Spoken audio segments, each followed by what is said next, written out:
नमस्कार। देश देशांतर में आपका स्वागत है। मैं हूं कुर्बान अली। डोकलाम सीमा विवाद को लेकर भारत और चीन के बीच तनातनी जारी है। एक और चीन आक्रामक रवैया अपनाकर भारत पर दबाव बनाने की कोशिश कर रहा है, तो भारत सरकार सूझबूझ के साथ राजनयिक पहल के जरिए इस विवाद का हल तलाश करना चाह रही है। भारत चाहता है कि चीन 2012 के उस समझौते का पालन करे जिसके तहत दोनों देशों के प्रतिनिधि भूटान के साथ बातचीत करके ट्राई जंक्शन सीमा के विवाद को हल करने की कोशिश करें। सीमा पर भारत और चीन के सैनिक एक दूसरे के सामने खड़े हैं। इस दौरान चीन की फौज युद्धाभ्यास भी कर रही है और चीन के सरकारी प्रवक्ता और मीडिया खुद को एक साथ पीड़ित दिखाने और धौंस जमाने का खेल जारी रखे हुए हैं। इस बीच राष्ट्रीय सुरक्षा सलाहकार अजीत डोभाल ब्रिक्स देशों के राष्ट्रीय सुरक्षा सलाहकारों की बैठक के बहाने इन दिनों चीन यात्रा पर हैं। इस पर चीन के सरकारी अखबार ग्लोबल टाइम्स ने एक लेख लिखा है जिसमें कहा गया है कि भारत को अपना ये भ्रम छोड़ देना चाहिए कि उसकी मर्जी से विवाद को हल करने का ये सही तरीका है। लेख में कहा गया है कि चीन इस बात पर अडिग है कि उसके इलाके से भारतीय सैनिकों को हटाने के बाद ही दोनों देशों के बीच कोई सार्थक बातचीत हो सकेगी। मगर दिलचस्प बात यह है कि इसी अखबार चीन की सरकारी समाचार एजेंसी शिन्हुआ की एक रिपोर्ट प्रकाशित की है जिसमें भारत के प्रधानमंत्री नरेंद्र मोदी के कसीदे गढ़े गए हैं और भारत में चीनी राजदूत के हवाले से लिखा गया है कि भारत की मौजूदा आर्थिक सुधार प्रक्रिया और खुले बाजार की नीति बेहद आकर्षक है और वो आगे बढ़ रहा है। दूसरी ओर भारत की विदेश मंत्री सुषमा स्वराज ने एक साहसिक कदम उठाते हुए प्रस्ताव रखा है कि डोकलाम पर जारी गतिरोध बातचीत शुरू करने के लिए चीन, भारत और भूटान एक साथ अपनी सेनाएं पीछे हटाने की कोशिश कर सकते हैं, लेकिन भारत की ओर से रखे गए बातचीत के इस प्रस्ताव को चीन ने अनसुना कर दिया है।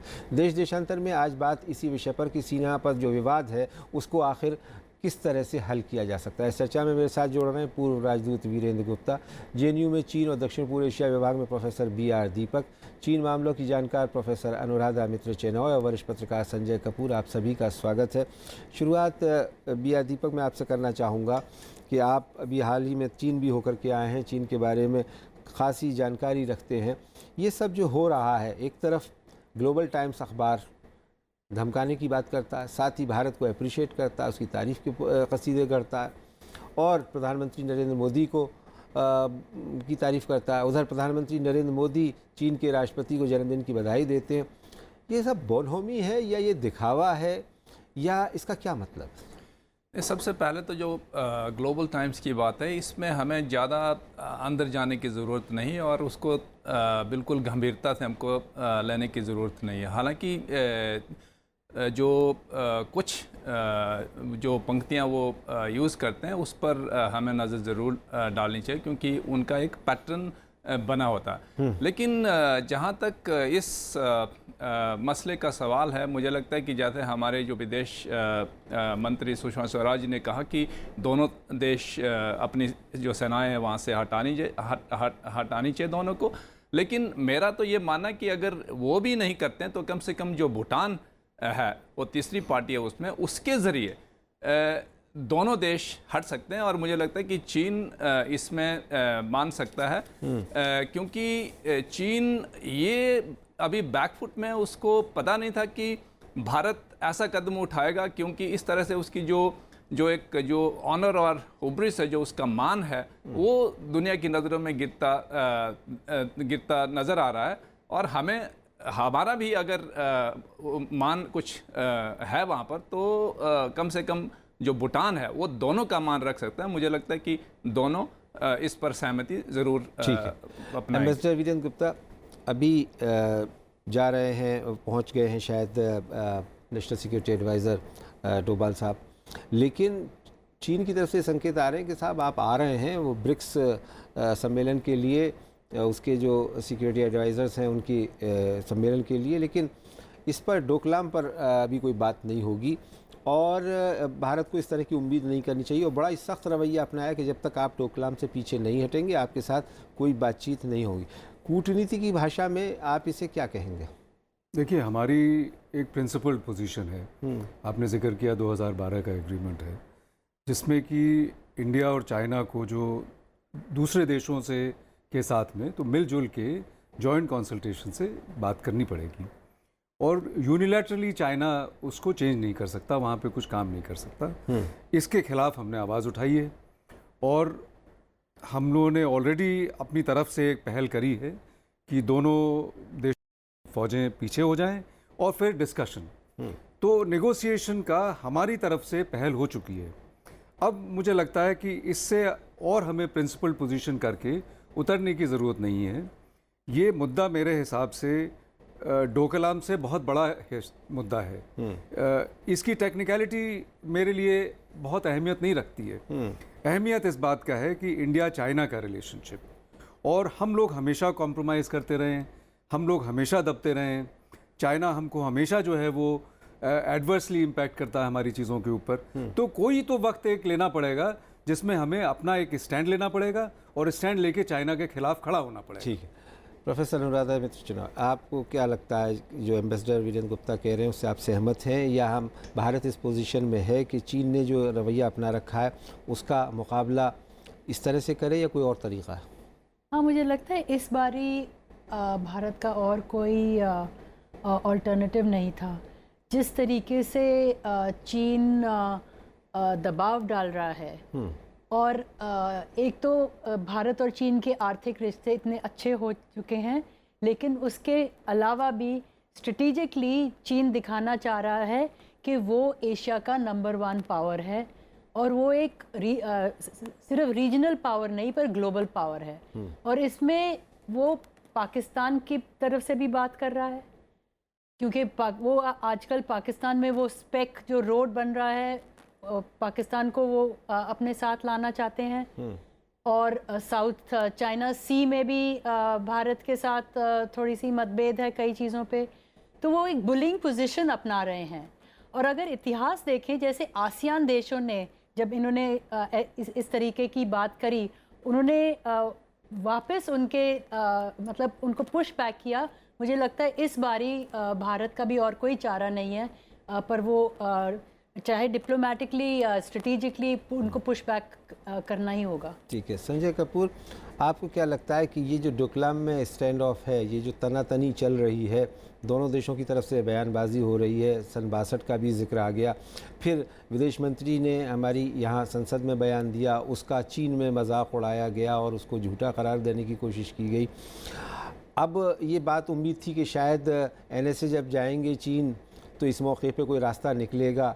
ख़बरें ये भी आ रही हैं कि चीनी राष्ट्रपति के साथ उनकी मुलाकात हो, अभी उसकी पुष्टि नहीं हुई है। क्या रास्ता आपको दिखाई दे रहा है? देखिए, NSA की जो यात्रा है इस समय बीजिंग में ब्रिक्स NSA मीट के दौरान, मैं सोचता हूँ कि काफ़ी महत्वपूर्ण है। ये इस पर भी निर्भर करता है कि उनको प्रधानमंत्री ने, भारत सरकार ने क्या मैंडेट दी है, क्या बात कर सकते हैं, क्या वो चीन के जो नेतृत्व है उसको क्या आश्वासन दे सकते हैं। ये सब कई सारी चीज़ें जुड़ी हैं। जबकि चीन का जो मीडिया है इस समय बहुत ही आक्रामक तेवर अपनाए हुए है, और जिस भाषा का प्रयोग कर रहा है उन लोगों ने पहले कभी नहीं करा। उन्होंने डोवाल साहब की भी काफ़ी आलोचना करी, उनके ऊपर काफ़ी इल्ज़ाम लगाए हैं। पर जैसे हमारे पैनलिस्ट ने कहा कि हमें इसको ज़्यादा तवज्जो नहीं देनी चाहिए, क्योंकि एक ही झटके के अंदर कई सारी चीज़ें सुलझ सकती हैं। अगर भूटान ये के बीच से बातचीत हो जाए, वो भारत को कहे कि मदद के लिए बहुत बहुत धन्यवाद, और चीन से कहे कि आप पीछे हटिए, हिंदुस्तान भी पीछे हटे, तो फिर से मेरे ख्याल से बातचीत के और वापस जो टेंशन ख़त्म करके उसके रास्ते खुल सकते हैं। तो मुझे लगता है कि डोवाल साहब की यात्रा अपने आप में बहुत महत्वपूर्ण है, और ये तय करेगी कि आने वाले दिनों में क्या होता है। अगर ये पूरी नाकामयाब रही तो हमको इस बात का खौफ होना चाहिए कि ये मामला बिगड़ सकता है, और चीज़ यहाँ पर काफ़ी, ये दो एशियाई देशों के बीच में युद्ध होने की या स्कर्मिश होने की संभावना है। क्योंकि वहाँ से जो भी रिपोर्ट आ रही है आज की तारीख में, मोबिलाइजेशन दोनों तरफ से हो रहा है। एक पत्रकार अभी वहाँ पर गए हिंदुस्तान की तरफ से, उन्होंने भी बताया कि हिंदुस्तान का हार्डवेयर जा रहा है, वहाँ पर माइन बिछाई जा रही हैं जिससे कि चीनी फ़ौजें वहाँ पे आक्रमण ना कर पाएँ। तो इस तरीके की जो खबरें आ रही हैं उससे हमको लगता है कि मामला ठीक ठाक नहीं है। तो मैं काफ़ी डोवाल साहब की यात्रा पे कहना, आई एम पिनिंग होप्स कि उसमें से कुछ निकलेगा। ठीक है। BR दीपक साहब, आपने कहा कि भूटान अगर कुछ रवैया दिखाए कुछ, लेकिन भूटान का तो रवैया समझ में नहीं आ रहा। भारत के साथ उसकी संधि है, लेकिन इस पूरे घटनाक्रम में, जबकि मेरे ख्याल में 1.5 महीने से ज़्यादा हो गया इस स्टैंड ऑफ को चलते हुए, उसका कोई स्टैंड नज़र नहीं आ रहा है। और ऐसे में उम्मीद करना कि साहब भूटान हमारी फेस सेविंग कर देगा। दूसरी चीज़ ये कि जिस तरह की एक्सरसाइज की है चीन ने सीमा पर और उसको जिस तरह से प्रचारित किया है, लगता है कि बहुत ही एग्रेसिव मूड में है और वो अपने टर्म्स पर ही बात करना चाहता है। तो ऐसे में कैसे बात होगी? नहीं, हाँ, अपना टर्म ज़रूर अपने टर्म पे वो ज़रूर बात करना चाहता है, इसीलिए तो वो दबदबा बना रहा है। और इसमें सिर्फ भारत और जो चीन के जो द्विपक्षीय संबंध है वही नज़र नहीं आते हैं। इसमें जो रीजनल कॉन्फ़िगरेशन इस टाइम है और जो एक ग्लोबल जो आर्किटेक्चर है उसमें जो बदलाव आ रहे हैं, वो सारे पहलू इसमें हमको देखने पड़ेंगे। और जहाँ तक कि भूटान की बात है, क्योंकि भूटान के साथ उन्होंने जो 98 में उनको लिखित दोनों देशों का समझौता है कि जो यथास्थिति है वहाँ पर जो स्टेटस को है उसको बदला नहीं जाएगा। और उस क्षेत्र में, डोकलाम क्षेत्र में, जिसे चीन तुंगला बोलते हैं, उसमें पीस और ट्रांक्विलिटी मेंटेन करेंगे। वो तो भूटान के खिलाफ भी जा रहे हैं। भूटान के तो उन्होंने 2 बंकर भी तोड़ लिए और वो उससे और भी आगे जो झिंपलेरी है उस जगह पे आना चाहते हैं। लेकिन मैं ये कहने की कोशिश कर रहा हूँ कि भूटान पर हमारा काफ़ी प्रभाव है।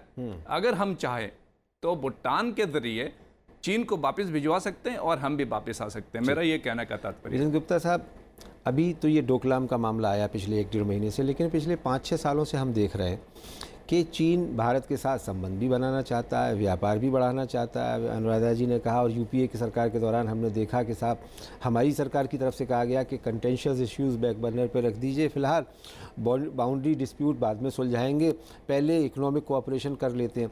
लेकिन उसके बावजूद लगातार स्क्रिमिश हो रही है बॉर्डर पे, चाहे तवांग में हो, अरुणाचल प्रदेश के बारे में चीन का स्टैंड हो, और कई बार उसने कोशिश की है कि जो बुली करने की उसकी टैक्टिस है, और हम उसके सामने इस तरह से खड़े हुए हैं कि जैसे बहुत निरीह हैं। क्या वजह है? देखिए, आपने सही फरमाया कि हमारी जो पॉलिसी शुरू से रही कि हम कैलिब्रेटेड एंगेजमेंट, उसको आप ये भी कह सकते हैं कि हमने ये भी कोशिश करी कि चाइना को अपीज़ किया जाए। चाइना की बढ़ोतरी हो रही है, किसी ने बोला कि चाइना नंबर 1 कंट्री है एशिया में। हम इसके खिलाफ नहीं हैं। हम लोग हमेशा इस बात को मानते हैं कि चाइना और इंडिया का साइमल्टेनियस राइज हो। चाइना बढ़ रहा है, ये तो शर्तिया बात है, इसको झुटलाया नहीं जा सकता है। लेकिन चाइना इसके खिलाफ है कि इंडिया भी बढ़े। हम भी बढ़ रहे हैं, हमारी भी अपनी एस्पिरेशन है। और आपने जैसा कहा कि पिछले 3-4 सालों में देखने को मिल रहा है कि चाइना का रवैया हमारे लिए बहुत खिलाफ और एडवर्सेरियल बनता जा रहा है। चाहे तो सीपैक में जो उन्होंने प्रोजेक्ट्स किए, उसका और भी तरीके थे, लेकिन इट्स इन आ फेस करके कि आप कुछ भी करें, आपके सॉवरेंटी इशू हैं, बट वी डोंट केयर। जो टेररिस्ट मौलाना मसूद अज़हर के लिए इंक्लूजन नहीं करने का, छोटी सी बात है। अगर वो कर भी देते तो कोई बड़ी चीज़ नहीं होती। लेकिन चाइना का एक एटीट्यूड है कि इंडिया को अकोमोडेट नहीं करना है। तो अब इस इशू पे आया है, अब यहाँ पे स्टैंड ऑफ हो गया है। तो जैसा मैंने पहले कहा था कि हमें अब इस पोजीशन से नीचे उतरना नहीं है और पेशेंस रखने की ज़रूरत है। देखिए, चाइना जो है बहुत ही पेशेंट है और लॉन्ग टर्म सोचता है। पेशेंस कब तक? पेशेंस रखें, कोई हमारा नुकसान नहीं हो रहा है, चलता जा रहा है, महीनों, 2 महीने, 3 महीने, 6 महीने, मुझे कोई दिक्कत नहीं। आप कह रहे हैं कि सर्दी का इंतज़ार करें और शायद उस वक्त में फिर उनकी सेनाएं वापस हो जाएं। प्रोफेसर अनुराधा सिन्हा, मैं आपसे ज़रा ये समझना चाहूँगा कि जब राष्ट्रपति आए थे पिछली बार अहमदाबाद में, हमारे प्रधानमंत्री ने उन्हें झूला भी झुलाया था और बड़ी बोनहोमी बनी थी, और लग ये रहा था कि शायद अब हम अपने सारे डिस्प्यूट्स भूल गए हैं और बहुत अच्छे एलाइज बन गए हैं और ये दोस्ती और परवान चढ़ेगी। और उसके बाद कई इंटरनेशनल कॉन्फ्रेंसेस पर मुलाकातें भी हुई, लेकिन उसका कोई नतीजा निकलता हुआ नहीं दिख रहा। क्या वजह रही? नहीं, देखिए, ये जो संजय ने कहा था, ये जो अभी NSA भी गए हैं, वो एक ब्रिक्स NSA मीटिंग के लिए गए थे, और पिछले साल वो मीटिंग दिल्ली में हुई थी, वहाँ चाइनीज़ NSA आए थे और वहाँ भी ये कोई बात नहीं हुई थी। इंडिया और चाइना के बीच में इतने अनरिजॉल्व्ड इश्यूज हैं, पर उस पर चाइना ने कोई बात नहीं कही। अब अगस्त सितंबर में जब BRICS head of states meeting होगी तो प्राइम मिनिस्टर मोदी जाएंगे बीजिंग, लेकिन चाइना का ये एक डुअल पोजीशन रहता है। साथ साथ अपनी आर्थिक नीतियां को एडवांस करो और साथ साथ प्रेशर भी लगाते रहो। चाइना ये भी चाहता है कि इंडिया ओबोर का वो वन रोड वन बेल्टवे का हिस्सा इंडिया भी बने। उन्होंने ऑफर भी किया पर इंडिया ने मना कर दिया। तो दोनों के बीच में कई बहुत सारे ऐसे मुद्दे हैं। इन कंट्राडिक्शंस के साथ ये दोस्ती कैसे चलेगी? भाई अमेरिका के साथ और चाइना के साथ कॉन्ट्रडिक्शंस भी हैं, रिलेशंस भी हैं। जापान के साथ देख लीजिए, जापान और चाइना के इतने बुरे रिश्ते भी हैं लेकिन वॉर तो नहीं हुई। तो मुझे लगता है हम अपना रवैया रखें और इकोनॉमिक पॉलिसी रखें। दूसरी चीज़ों में हमारी अलाइनमेंट हो सकती है, क्लाइमेट चेंज पे, WTO पे, पर जो हमारे ये स्ट्रेटेजिक इश्यूज हैं उस पे हम लोग अपनी बात आगे रखते रहें।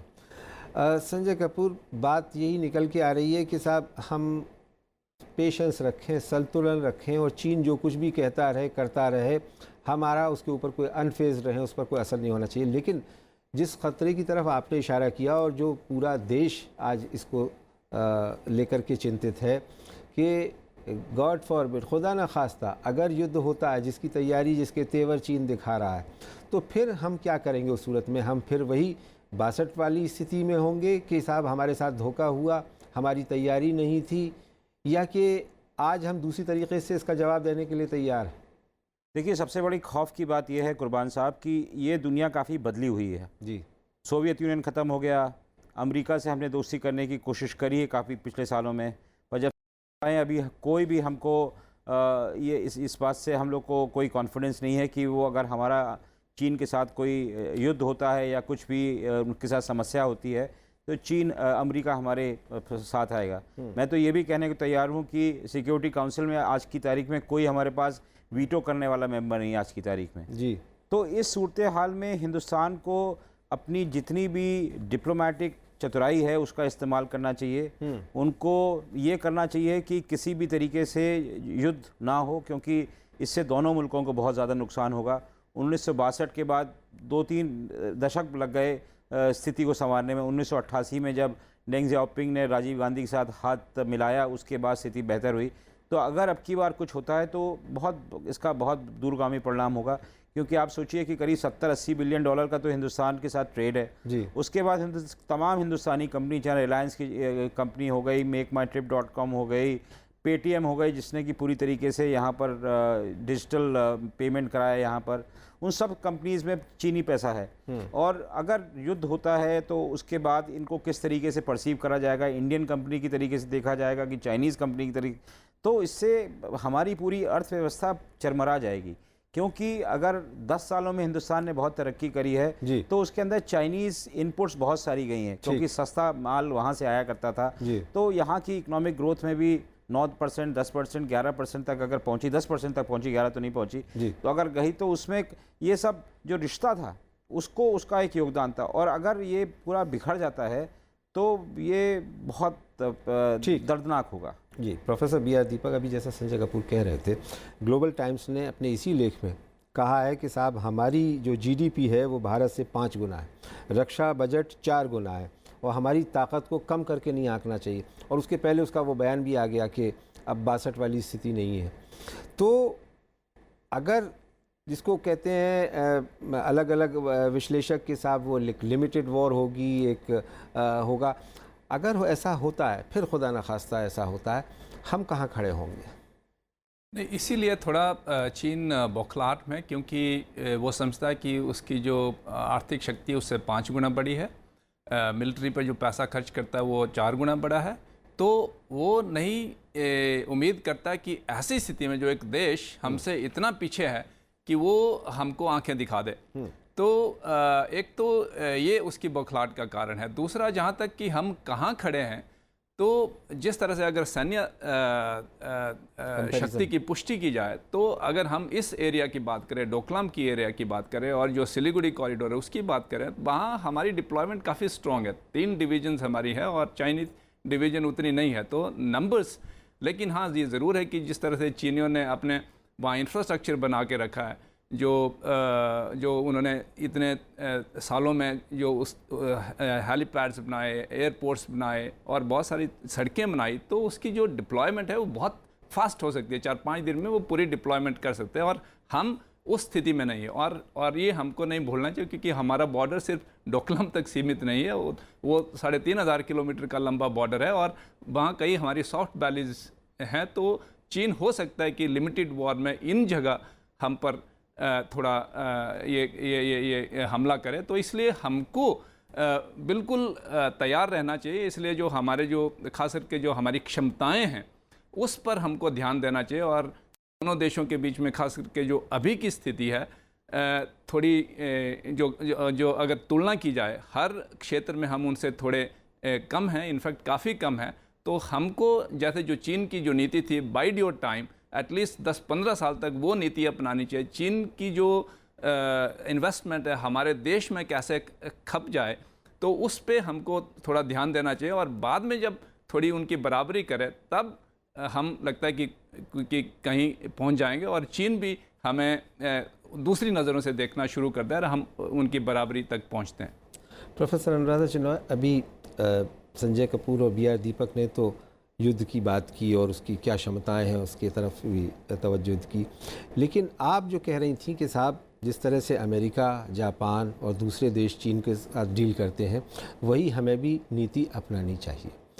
काफ़ी हद तक हमने उसको अपनाया भी है, लेकिन हर चीज़ की एक सीमा होती है, सहनशीलता की भी एक सीमा होती है। और जब बात आती है देश की एकता, अखंडता और उसकी संप्रभुता पर, सॉवरेनिटी पर, तो जाहिर है कि फिर स्टैंड भी लेना पड़ता है। वैसे में आपके पास कोई रास्ता है कि जो आप बता रही थी चीन को डील करने का? क्योंकि चीन के पास में कई तरह से आर्म ट्विस्टिंग भी करता है, दोस्ती भी करता है, जेस्चर भी दे रहा है, और कह ये रहा है कि साहब नहीं, पतनाला वहीं गिरेगा, बात हमारी मानी जाएगी, जब तक आप नहीं हटेंगे हम बात नहीं करेंगे। तो इसको कैसे डील करें? देखिए, मुझे लगता है कि ये जो अगर कोई युद्ध हो भी, चाहे लिमिटेड या जैसे भी, उसमें कोई भी ना हार सकेगा ना जीत सकेगा। युद्ध ऐसा ही होगा, क्योंकि इंडिया की भी बहुत फोर्स कैपेसिटी है। आप एग्जाम्पल वियतनाम के साथ ही ले लीजिए। चीन ने वियतनाम को अटैक किया, और वियतनाम इतना छोटा देश जिसने उनकी बैटल हार्डन्ड आर्मी है, उन्होंने चीन को बाहर निकाल दिया। तो मुझे लगता है भारत को घबराना नहीं चाहिए, लेकिन कोई भी युद्ध नहीं चाहता, ना हम चाहते हैं, और मुझे लगता है ना चीनी स्ट्रैटेजिस्ट एक्चुअल युद्ध को रिस्क कर सकते हैं, क्योंकि उनके लिए उनका ये इकोनॉमिक, वो बार बार अगर उनके कॉन्सेप्ट्स देखें, उनकी फ़िलॉसफी देखें, वो कहते रहते हैं कि हमारा नॉन मिलिट्रिस्ट राइज़ है, हमारा राइज़ इकोनॉमिक राइज़ है, हम लोग इम्पीरियलिस्ट नहीं हैं। लेकिन अगर युद्ध कर लें तो वो साबित हो जाएगा कि आप इम्पीरियलिस्ट हो, आप हेजेमोनिक हो, आप हेजेमॉन्स को क्रिटिसाइज़ कर रहे हो, पर आप वो पॉलिसी कर रहे हो। तो भारत को भी एक क्रिएटिव और holistic multiple diplomacy, culture, soft power, hard power, सबको मिला के मुझे लगता है हमारे मिनिस्ट्रीज़ वगैरह काफ़ी केपेबल है, वो कर सकते हैं। ठीक, वीरेंद्र गुप्ता साहब, होलिस्टिक अप्रोच, मल्टीपल अप्रोच की बात कर रही हैं अनुराधा जी, लेकिन पाकिस्तान के पास एक और माफ़ कीजिएगा, चीन के पास एक और हथियार है कि वो पाकिस्तान का भी इस्तेमाल कर रहा है, और ग्वादर तक उसने अपनी अप्रोच बनाई है, और उसको लेकर के भी पाकिस्तान में चाहे जो कुछ हो, लेकिन ज़ाहिर है हिंदुस्तान में एक चिंता है। और उसके अलावा फिर वो कश्मीर का भी बीच में अलापना शुरू कर देता है, और उसमें भी इंटरवेंशन की बात करता है। तो ऐसे में ये जो जिस होलिस्टिक अप्रोच की बात अनुराधा जी कर रही थी, भारत कैसे बनाया? देखिए, ये हमको घबराना नहीं है, जैसे अनुराधा जी ने बोला, और चाइना बहुत साफ है कि हम पे तरह तरह से दबाव डालने की कोशिश कर रहा है। पाकिस्तान का भी जिक्र करता है, कश्मीर का भी जिक्र करता है।